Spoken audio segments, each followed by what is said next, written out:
Inilah ajian sakti macan putih milik Sunan Gunung Jati, Sunan Kalijaga, dan Prabu Siliwangi, serta manfaatnya. Portal Majalengka tanggal 15 Mei tahun 2022, pukul 9 waktu Indonesia Barat. Penulis, Al-Fasri. Editor, Andra Adyatama. Tiga sosok sakti di Pulau Jawa yaitu Prabu Siliwangi, Sunan Gunung Jati dan Sunan Kalijaga. Mereka memiliki ajian sakti macan putih. Ajian macan putih saat ini semakin populer dan dicari banyak orang. Konon katanya ajian tersebut benar-benar sangat hebat. Kewibawaan seperti macan akan menyertai pemiliknya saat seseorang sukses melakukannya. Para raja dan para penguasa cocok mengamalkan ilmu jenis ini untuk memimpin bawahan atau rakyatnya. Prabu Siliwangi dikenal memiliki ilmu kesaktian yang disebut ajian macan putih. Beliau seorang raja Pajajaran yang berkuasa dengan gelar Sri Baduga Maharaja tersebut memimpin pada masa keemasan Pakuan. Lamanya sekitar 39 tahun, antara 1482 hingga 1521. Konon katanya ilmu tersebut peninggalan Prabu Siliwangi, Sunan Gunung Jati dan Sunan Kalijaga. Bagi mereka yang menggunakan ilmu ini nampak berharisma, berwibawa dan bijaksana serta disegani oleh banyak orang.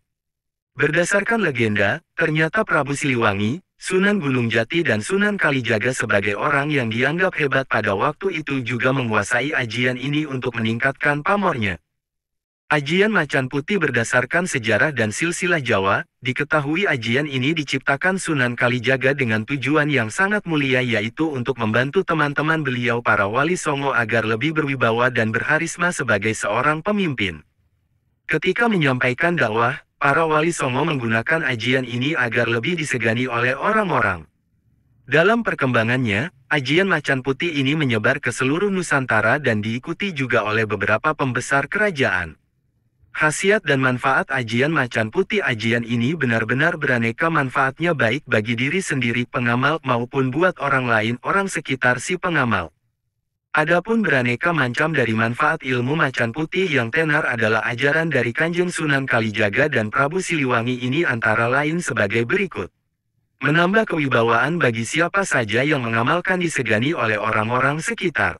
Perkataannya akan dipercaya orang sekitar menimbulkan rasa takut bagi lawan atau musuh. Mempermudah belajar ilmu kanuragan. Menumbuhkan aura positif yang dipancarkan oleh tubuh. Memberi tenaga gaib dalam kondisi terdesak menambah tenaga dan tenaga pukulan yang dikerjakan. Manfaat dan fungsi di atas hanyalah beberapa dari sekian banyak manfaat yang didapatkan dari ajian Prabu Siliwangi tersebut. Cara mempelajari ajian macan putih. Segala ilmu memang bisa dipelajari dengan melakukan laku tertentu baik secara lahir maupun secara batin.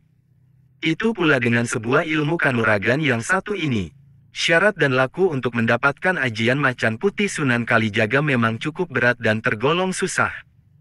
Tidak heran jika pada masa modern seperti ini ilmu tersebut tergolong benar-benar jarang dikuasai oleh masyarakat. Adapun cara atau laku yang harus ditempuh dalam usaha mendapatkan salah satu ilmu Prabu Siliwangi tersebut adalah sebagai berikut. Mantra yang digunakan untuk ajian macan putih ini adalah mantra asli dari Jawa.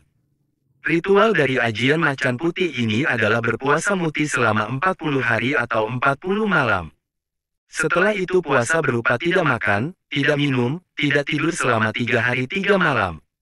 Bahkan yang paling bagus bila puasa ini dilaksanakan di dalam goa, yang mana tak mendapat pancaran sinar matahari. Puasa 40 hari ini tidak boleh memakan yang mengandung nyawa. Hanya bisa nasi putih serta air bening biasa. Dimulainya puasa ini paling bagus ketika pas dengan weton. Misal weton kelahiran seseorang adalah Pasaran Pon, maka berpuasa tepat di Pasaran Pon. Sebelum melakukan ritual puasa ini, sorenya kita harus bersuci dulu berupa mandi besar. Dan selama 40 hari 40 malam tadi salat kita tidak boleh putus serta mesti selalu tepat waktu. Kemudian, ritual yang khusus untuk menguasai ilmu ini, jam 12 malam kita harus mandi lagi kemudian mendirikan salat tobat. Setelah itu salat hajat, kemudian mengamalkan urutan doa tertentu. Yang pertama adalah wasilah Kanjeng Nabi Muhammad 1 kali. Kemudian Al-Fatihah 1 kali. Kemudian wasilah terhadap 4 khalifah sebanyak 1 kali. Setelah itu wasilah Sunan Kalijaga 1 kali. Lalu beristighfar sebanyak 7 kali. Lalu syahadat sebanyak 3 kali. Kemudian membaca sholawat 3 kali, membaca surat Al-Ikhlas 3 kali, Al-Falaq 7 kali, kemudian surat An-Nas 7 kali, kemudian ayat kursi sebanyak 1 kali. Setelah doa-doa tersebut dirapalkan, kita kemudian membaca mantra berbahasa Jawa. Bismillahirrahmanirrahim. Gelapo songo gelapo sewu suaraku. Macan putih ono ing dadaku yo aku macane Allah. La ilaha illallah Muhammadur Rasulullah la haula wala quwata illa billah 3 kali. Mantra tersebut diulang-ulang sebanyak 99 kali. Setelah itu, kita perlu diam sejenak, bertafakur atau bersemedi. Jangan kaget kalau ada getaran dalam tubuh. Dirasakan saja sembari memejamkan mata. Disclaimer, portal Majalengka hanya sekadar menginformasikan.